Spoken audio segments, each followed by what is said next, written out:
فرقوں کی دکانیں بند, the damage has been done. آپ کو پتہ ہی نہیں ہے, آپ تو گلی گلی سے آواز آ رہی ہے کہ نہ میں وہابی نہ میں بھابی, میں ہوں مسلم علمی کتابی. اور مرنے سے پہلے اے مسلمان کر لے اس پہ غور, کتابوں کا خدا اور ہے, بابوں کا خدا اور. بابے بھی اسی خدا کو مانتے تھے لیکن ان کوالٹیز کے ساتھ نہیں جو پیغمبروں نے بتائی ہیں, جو آسمان سے نازل ہوئی ہیں, بلکہ اپنی تعلیمات کے ساتھ. اور اب بابوں کا حال یہ ہے کہ چھوٹے چھوٹے بچے بھی کہہ رہے ہیں کہ نبی کے جیسا ہے ہی کوئی نہیں, بابے تے شے ہی کوئی نہیں. آج ایک طوفان بدتمیزی پر بہت سارے لوگ اترے ہوتے ہیں, وہی ثابت کرنے کی کوشش کرتے ہیں کہ جس طرح ہم ہیں اس طرح سارے لوگ ہیں. نماز مکمل نہیں ہوتی آپ کی بابوں کے بغیر. قرآن پاک نے کیا فرمایا؟ اہدنا الصراط المستقیم صراط الذین انعمت علیہم, اے اللہ مجھے سیدھا راستہ چلا, ان لوگوں کا راستہ کہ جن پر تو نے انعام کیا ہے. قرآن پاک کی سب سے بہتر تفسیر وہ ہوتی ہے جو خود قرآن کی دیگر مقام کی آیتیں ہی تفسیر بیان کریں. اب جب ہم قرآن سے پوچھتے ہیں کہ انعام یافتہ لوگوں سے کیا مراد ہے, تو قرآن کہتا ہے اولئک مع الذین انعم اللہ علیہم. انعام یافتہ لوگ کون ہیں؟ من النبیین والصدیقین والشہداء والصالحین.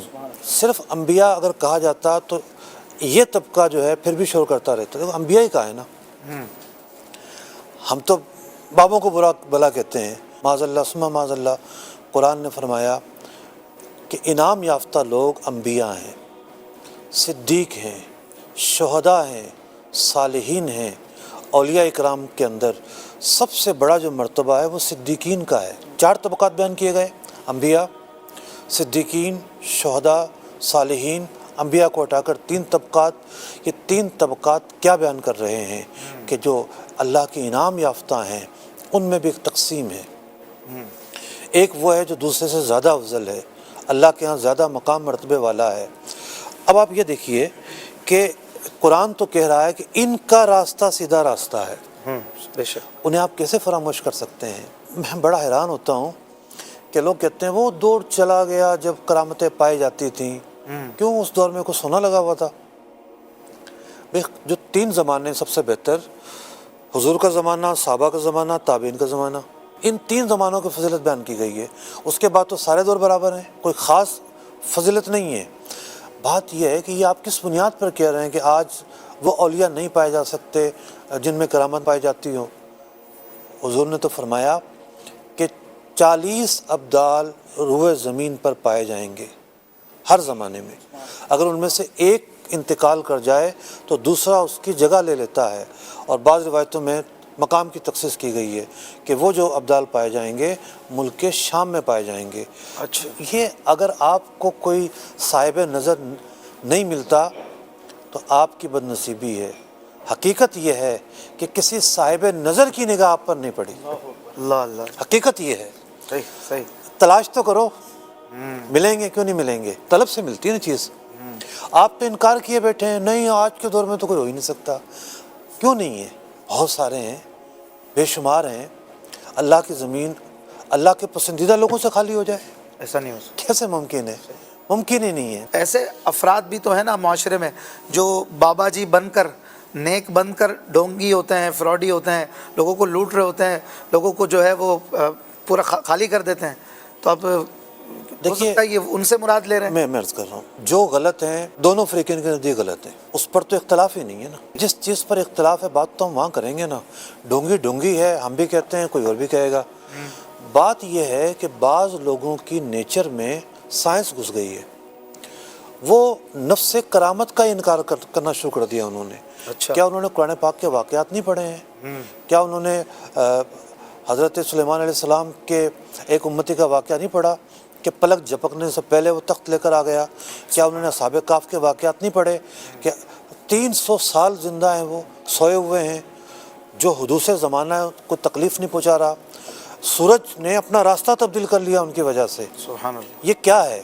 تو بات یہ ہے کہ قرآن جب آپ پڑھیں تو قرآن بتاتا ہے کہ اللہ کے کچھ بندے جو ہیں ممتاز ہوتے ہیں. اللہ تعالیٰ انہیں امتیازی اوصاف عطا فرماتا ہے, خرق عادت کا ظہور ان سے ہوتا ہے. تو یہ جو انکار ہے جو لوگ کرتے ہیں اصل میں کرامت سے انکار کرتے ہیں. بخاری مسلم بھری ہوئی ہے کرامتوں سے, صحابہ اکرام کی کرامتوں سے. صحابہ کرام کے فضائل سے، تو آپ لوگوں کے دل میں یہ بات ڈالنا چاہتے ہیں نہیں کرامت تو پتہ نہیں کیا چیز ہے جس کا کسی نے اگر اقرار کر لیا تو وہ کیا ہو جائے گا، قرآن و حدیث کے عین مطابق ہے. ٹھیک. تو بات یہ ہے کہ ان کے ساتھ اللہ ہے. سبحان اللہ. آپ قرآن پر چلیں، حدیث پڑھیں بس، باقی یہ بزرگوں کی اور ان لوگوں کی کیا حیثیت ہے معاذ اللہ. تو اس حوالے سے اگر ایک ذہن مل جائے کہ جب صحابہ کا یا اہل بیت کا یا ولیوں کا ذکر ہو، ایک مسلمان کا طرز گفتگو کیا ہونا چاہیے؟ مسلمان ہمیشہ باادب ہوتا ہے، احترام کرنے والا ہوتا ہے. دیکھیں تیلی اصغر صاحب نے بھی پچھلے دنوں اس پر اچھا کلام کیا اور پوری قرآن کی آیت سے بتایا کہ جو جملہ بعض لوگوں کی زبان پہ آیا ہوا کہ بابے تو کوئی شے نہیں. جی. تو حالانکہ یہ جو طرز ہے، یہ جو انداز ہے، جی. یہ اسلامی تربیت کے بالکل خلاف ہے. نبی پاک صلی اللہ تعالیٰ علیہ وسلم تو یہ ارشاد فرماتے ہیں کہ من لم یرحم صغیرنا ولم یوقر کبیرنا فلیس منا، کہ جو ہمارے چھوٹوں کے اوپر رحم نہ کرے اور ہمارے بڑوں کی تعظیم نہ کرے وہ تو ہم میں سے ہے ہی نہیں. ٹھیک ہے. تو اب انداز گفتگو کہ وہ کوئی شے نہیں ہے، کوئی چیز نہیں ہے، کیسے نہیں ہے؟ اللہ تبارک و تعالیٰ کی بارگاہ میں ان کا کیا مقام و مرتبہ ہوتا ہے. صحیح بخاری شریف کی حدیث مبارکہ ہے کہ نبی پاک صلی اللہ علیہ وسلم نے ارشاد فرمایا کہ ان اللہ اذا احب عبدا، کہ اللہ پاک جب کسی بندے سے محبت کرتا ہے، حالانکہ اللہ جل شانہ اپنی مخلوق سے محبت ویسے ہی فرماتا ہے. صحیح. یہاں محبت اور بندے سے مراد وہ نیک صالح بندہ ہے جس کو ہم ولی کہتے ہیں، اللہ کا ولی کہتے ہیں. اس سے اللہ پاک جب محبت کرتا ہے تو جبریل امین کو اپنے پاس بلاتا ہے اور فرماتا ہے کہ انا احبہ، میں اس سے محبت کرتا ہوں، فاحبہ، تو اس سے محبت کر. جبریل امین اس سے محبت کرتے ہیں. پھر وہ اہل آسمان میں اعلان کرتے ہیں کہ فلاں بندے سے اللہ پاک محبت کرتا ہے، تم بھی اس سے محبت کرو.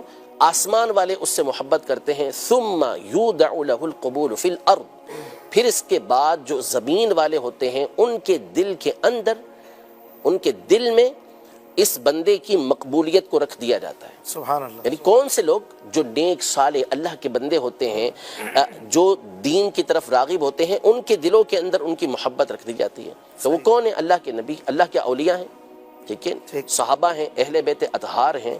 تو یہ ان کا طرز عمل، ان کا طریقہ کار ہوا کرتا تھا. تو یہ جو ادب اور احترام کا جو طریقہ کار ہے، یہ اسلاف سے نبی پاک صلی اللہ تعالیٰ علیہ وسلم کی تعلیمات اسلاف نے لی اور آگے چلاتے ہوئے آئے ہیں. ہمیشہ احترام کے ساتھ ہمارے یہاں بزرگوں کا یہ نام لیا جاتا رہا، چاہے وہ صحابہ کرام علیہم رضوان ہوں، اہل بیت اطہار ہوں، اولیاء ہوں، شہداء ہوں، ان کا نام ہمیشہ ادب اور احترام کے ساتھ لیتے ہیں. تو اصول ہے، ضابطہ ہے. قرآن مجید فرقان حمید میں اللہ جل شانہ نے والدین کے لیے یہ فرمایا کہ اگر وہ بڑھاپے میں سے وہ دونوں پہنچ جائے یا ان میں سے کوئی ایک بڑھاپے کو پہنچ جائے، فلا تقل لہما اف، انہیں اف نہ کہو. جی. اف کا کلمہ کہا گیا کہ اف نہ کہو. تو علماء نے اس مقام پر، مفسرین نے اس مقام پہ لکھا کہ اف یہ سب سے ہلکا کلمہ ہے کہ جو بندے کو تکلیف کے وقت نکلتا ہے. اچھا. ٹھیک ہے. تو ان کے ادب اور احترام کے پیش نظر ان کو اف کا کلمہ نہ کہو. ٹھیک ہے. اس پر پھر مفسرین نے لکھا کہ اگر کسی مقام پر اف کا کلمہ یہ تعظیم کے لیے استعمال ہوتا ہو، یعنی کسی کو ہم رسپیکٹ دینا چاہیں، تعظیم دینا چاہیں، اور اس مقام پر اف استعمال ہوتا ہو کسی زبان کے اندر، لینگویج کے اندر، تو وہاں پر اف کہنا منع نہیں ہوگا. وجہ کیا ہے؟ وجہ یہ ہے کہ یہاں جو منع کرنے کی بیسک بنیادی وجہ تھی وہ یہ تھی کہ اس سے ان کو تکلیف ہوتی ہے، اذیت ہوتی ہے کہ ہماری اولاد نے ہمارے سامنے اف بھی کیسے کیا. ٹھیک ہے. تو یہ ایک مثال کے طور پر مثال میں نے بیان کیا. دوسری بات دیکھیں، اب الفاظ اس طرح کے استعمال کرنا، تو اگر کوئی اپنی ماں کو کل سے یہ کہنے لگے کہ یہ میرے باپ کی بیوی ہے، تو حقیقت تو بیان کی نا، لیکن کوئی بھی نہیں کہنا درست ہوگا؟ بالکل درست نہیں ہوگا. تو جو طریقہ کار ہوتا ہے، اب صحابہ کے بارے میں اس طرح کا لفظ استعمال کرنا، جملہ استعمال کرنا، یہ تعلیم کے خلاف ہے. اور اللہ کی بارگاہ میں ان کا مقام، ایک تو یہ حدیث پاک میں نے آپ کے سامنے بیان کی، اور پھر اس کے بعد جو بخاری شریف کی مشہور و معروف حدیث مبارکہ، حدیث قدسی، اس کو دیکھیں تو اللہ کی بارگاہ میں ان اولیاء کا مقام ظاہر ہوتا ہے. ارشاد فرمایا من عاد لی ولیا فقد آذنتہ بالحرب، جو میرے کسی ولی سے عداوت رکھتا ہے تو میں اس کو جنگ کا اعلان دیتا ہوں. آگے ان کا مقام و مرتبہ دیکھیں کہ آپ کہہ رہے ہیں نا قرآن و سنت پر عمل کرے، تو یہ قرآن و سنت پر ہی عمل کر رہے ہیں. وہ اللہ تبارک و تعالیٰ ارشاد فرماتا ہے کہ جس بندہ میرا قرب فرائض سے سب سے زیادہ حاصل کرتا ہے، یعنی جن چیزوں کو میں نے اس کے اوپر فرض کیا ہے ان کی ادائیگی سے سب سے زیادہ میرا قرب وہ حاصل کرتا ہے، اس کے بعد وہ ہمیشہ نوافل پڑھتا رہتا ہے، حتی احببتہ، یہاں تک کہ میں اس کو اپنا محبوب بنا لیتا ہوں، اس کو اپنا پسندیدہ بنا لیتا ہوں، اور جب میں اس کو اپنا پسندیدہ بنا لیتا ہوں تو میں اس کے کان بن جاتا ہوں، وَكُنْتُ سَمْعَهُ الَّذِي يَسْمَعُ بِهِ، سبحان کہ اس کے کان بن جاتا ہوں جس کے ذریعے وہ سنتا ہے، میں اس کی آنکھ بن جاتا ہوں جس کے ذریعے وہ دیکھتا ہے، میں اس کے ہاتھ بن جاتا ہوں جس کے ذریعے وہ پکڑتا ہے، میں اس کے پاؤں بن جاتا ہوں جس کے ذریعے وہ چلتا ہے۔ اب اس کی تفسیریں مختلف ہیں کہ اس کا معنی کیا بنتا ہے، لیکن آپ اللہ کی بارگاہ میں ان کا مقام دیکھیں، ان کا مرتبہ دیکھیں کہ اللہ تبارک و تعالیٰ کیا ارشاد فرما رہا ہے کہ میرے اولیاء سے عداوت کا نتیجہ یہ نکلے گا۔ پھر اس کے بعد متصل یہ بات ارشاد فرمائی جا رہی ہے کہ اللہ کی بارگاہ کے اندر ولی بننے والے ان کا مقام و مرتبہ یہ ہے کہ اللہ ان کو اپنا محبوب بناتا ہے، ان کے باڈی پارٹس کے بارے میں فرمایا کہ اللہ کا نور جلال اس میں داخل ہوتا ہے۔ پھر اس میں یہ بیان کیا گیا کہ اب یہ جو اللہ تبارک و تعالیٰ ہاتھ پاؤں کان یہ جو بیان کیا، ظاہر ہے کہ اللہ پاک اس سے پاک ہے، تو اس کا مطلب یہ بیان کیا گیا کہ وہ اللہ پاک کی اطاعت کے اندر ہی زندگی گزارتے ہیں، اور کرامات کے حوالے سے بھی یہاں گفتگو کی گئی ہے۔ پھر اس کے بعد یہ ارشاد فرمایا کہ اگر وہ مجھ سے پناہ مانگتا ہے تو میں اس کو پناہ دیتا ہوں، وہ مجھ سے سوال کرتا ہے تو میں اس کو عطا کرتا ہوں۔ سبحان اللہ۔ تو اللہ کی بارگاہ میں تو یہ مقام و مرتبہ ہے، اور آپ کہتے ہیں کہ کوئی شے ہی نہیں ہے، کوئی چیز ہی نہیں ہے۔ اور پھر میں آپ کو بتاؤں کہ دیکھیں، بندہ جب ابتدا چھوٹے طبقے سے، چھوٹے درجے سے کرتا ہے نا، جی، یعنی پہلے وہ اللہ کے ولیوں پر اس طرح کی باتیں کرتا ہے، تو کبھی بھی یاد رکھیے گا کہ اب وہ اس دروازے پہ نہیں رکے گا۔ یہ دروازہ ہوتا ہے جو، یعنی یہ وہ جگہ ہوتی ہے جس کو کہتے ہیں کہ یہاں سے دروازہ کھل گیا، اب اس نے آگے ہی بڑھنا ہے۔ اب اس کے بعد وہ تابعین پر آئے گا، تابعین کے بعد وہ صحابہ پر آئے گا، اور وقت آئے گا کہ وہ انبیاء کے بارے میں بھی اس طرح کی گفتگو کرے گا۔ اللہ، کیوں؟ اس لیے کہ یہ لوگ پردہ اور یہ لوگ دروازہ ہیں، یہاں پر اگر بندہ رکا رہتا یہاں سے وہ جری ہو گیا۔ صحیح، جیسے قاتل ہوتا ہے، مجرم ہوتا ہے، وہ ابتدا میں تو ظاہر سی بات ہے کہ چھوٹے موٹے کام کرتا ہے، پھر آہستہ آہستہ آہستہ پھر وہ بڑے بڑے جرائم کرنا یہ شروع ہو جاتا ہے۔ تو اس لیے ہمیشہ جو بزرگان دین ہیں، اسلاف ہیں، ان کا ادب اور احترام، اور نام بھی ادب و احترام ہی کے ساتھ لینا چاہیے۔ ہمیں تو سکھایا گیا، شروحات حدیث کے اندر امام نووی رحمۃ اللہ تعالیٰ علیہ اور کئی بزرگوں نے لکھا کہ جب صحابہ کا نام آئے تو تعظیم کے ساتھ رضی اللہ تعالیٰ عنہم کہنا، اور اسی طرح جب اولیاء کا نام آئے تو رحمہ اللہ کہنا۔ یہ تو ہمیں تعلیم دی گئی ہے اس چیز کی کہ ہم نے اس انداز میں گفتگو کرنی ہے، اور یہ کہ نئی بالکل لاجک اور نیا طریقہ کار، اور اس کے پیچھے ایک بہت بڑی وجہ ہے۔ اور یہ چونکہ آپ نے سارے بھی تک جتنے سوال کیے ہیں انیکسپیکٹڈ ہیں سارے، تو اب یہ ایک پورا پیچھے ایک وجہ ہے اس کی کہ یہ کیوں اس طرح کیا جا رہا ہے۔ سب سے بڑی وجہ یہ ہے کہ اسلاف سے جب تک آپ کا تعلق باقی رہے گا آپ کو گمراہ نہیں کیا جا سکے گا، آپ کو اپنے پیچھے نہیں چلایا جا سکے گا۔ اپنے پیچھے چلانے کا جو صحیح طریقہ، جو شارٹ کٹ طریقہ ہے وہ یہ ہے کہ آپ اسلاف سے ان کا تعلق توڑ دیں۔ جب اسلاف سے تعلق توڑ دیا تو اب منمانی کرنی ہے، جو چاہے آپ کرتے رہیں، جو چاہے آپ بولتے رہیں۔ اب جب حوالہ پیش کیا جائے گا کہ جی یہ تو فلاں مفسر نے یہ بات کہی ہے، جنہوں نے اپنی ساری زندگی اس فن کے اندر گزاری ہے، فلاں محدث نے یہ بات کہی ہے، فلاں فقیر، وہ تو کچھ ہی نہیں، وہ تو کوئی چیز ہی نہیں ہے۔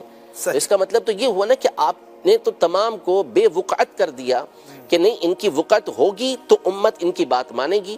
اور یہ وہ لوگ تھے کہ جو سلسلہ در سلسلہ ہمیں نبی پاک صلی اللہ تعالیٰ علیہ وسلم تک پہنچا رہے تھے، لیکن انہوں نے وہ جو کڑی آ رہی تھی اس سے کاٹ دیا کہ نہیں، ڈائریکٹ ہمارا راستہ، حالانکہ یہ امت کے طریقہ کار کے خلاف ہے۔ اور ہمیشہ آپ دیکھ لیں، کبھی بھی یہ توہین والا انداز آپ کو امت کے اندر جو نیک سارے لوگ ہیں کبھی ان کے اندر نہیں ملے گا، ٹھیک ہے؟ اب یعنی یہ پچھلے 1400 سالوں میں اس طرح ہمیں اچھے لوگوں میں، صالحین میں نہیں ملتا۔ بالکل نہیں تو ملتا۔ لگتا ہے جیسے کہ آج کوئی آیا اور وہ کہتا ہے پچھلے سارے غلط تھے، میں ہی صحیح ہوں۔ تو پھر وہی غلط ہوا نا، وہی غلط ہوں۔ امت تو غلط نہیں ہو سکتی۔ تو قرآن مجید فرقان حمید میں واضح طور پر ارشاد فرما دیا کہ جو شخص بھی مسلمانوں کے علاوہ کوئی اور راستہ تلاش کرے تو ہم کو اس کو اسی کی طرف پھیر دیں گے، نولیہ ما تولی، جس طرف وہ پھر رہا ہے ہم اسی طرف اس کو پھیر دیں گے اور اس کو جہنم کے اندر داخل کریں گے، اور جہنم بڑا ہی برا ٹھکانہ ہے. تو مسلمانوں کا راستہ اختیار کرنے کا حکم دیا گیا. صحیح. اور جیسا کہ مفتی صاحب نے بھی بیان کیا اس دن کہ صراط الذین انعمت علیہم، جی. یہ تو آپ جب تک صراط الذین انعمت علیہم انعام یافتہ بندوں کا ذکر نہ کریں اس وقت تک تو آپ کی نماز ہی پوری نہیں ہوتی. صحیح. اور پھر اس کے بعد جب التحیات کے اندر آپ آتے ہیں تو السلام علینا وعلی عباد اللہ الصالحین، صالحین کا مطلب ہی اولیاء ہوتا ہے، نیک لوگ ہوتے ہیں، تو ان کے لیے آپ کا دعا کرنا ضروری ہوتا ہے. تو ہمیں تو یہ تعلیم و تربیت دی جا رہی ہے کہ ہم ان کے لیے دعائیں کریں، ہم ان کے طریقہ کار کو اختیار کریں، اور ہمیشہ سے مسلمان یہ طریقہ کار اختیار کرتے ہوئے آ رہے ہیں. یہ ایک نئی طریقے کا نیا طرز نکلا، نیا انداز نکلا، اور پھر اس کے بعد اب ہمارے سامنے اس کے اثرات جو ہے وہ دیکھ رہے ہیں ہم. ہے تو بہت تھوڑا سا اس کا اثر، کوئی بہت بڑا اثر نہیں ہے، صرف سوشل میڈیا کا ایک ہوا ہوتا ہے کہ جس کے ذریعے چیزیں ہو جاتی ہیں، ورنہ گراؤنڈ ریئلٹی یہ ہوتی ہے کہ ایسے لوگوں کی کوئی حیثیت اور حقیقت نہیں ہوتی. دیکھنے والے، کمنٹس دینے والے، گفتگو کرنے والے بھی عمومی طور پہ وہ ہوتے ہیں کہ جو مخالف ہوتے ہیں اور اپنے بے وقوفانہ طرز کی وجہ سے ایسے لوگوں کو پروموٹ کر رہے ہوتے ہیں، ورنہ ان کے فالوورز آٹے میں نمک تو بہت بڑی چیز ہے، کچھ بھی نہیں ہوتے. حقیقت یہ ہے. تو اصل یہ ہے کہ ہمیشہ سے مسلمان یہ صحابہ سے، اہل بیت سے، اپنے اسلاف سے متصل رہے ہیں، ان کے ساتھ جڑے ہوئے رہے ہیں، اور انشاءاللہ قیامت تک یہ سلسلہ چلتا رہے گا. اس طرح کے لوگ آتے جاتے یہ ہمیشہ رہے ہیں، اور علماء ان کا اچھی انداز میں رد کرتے ہی رہے ہیں.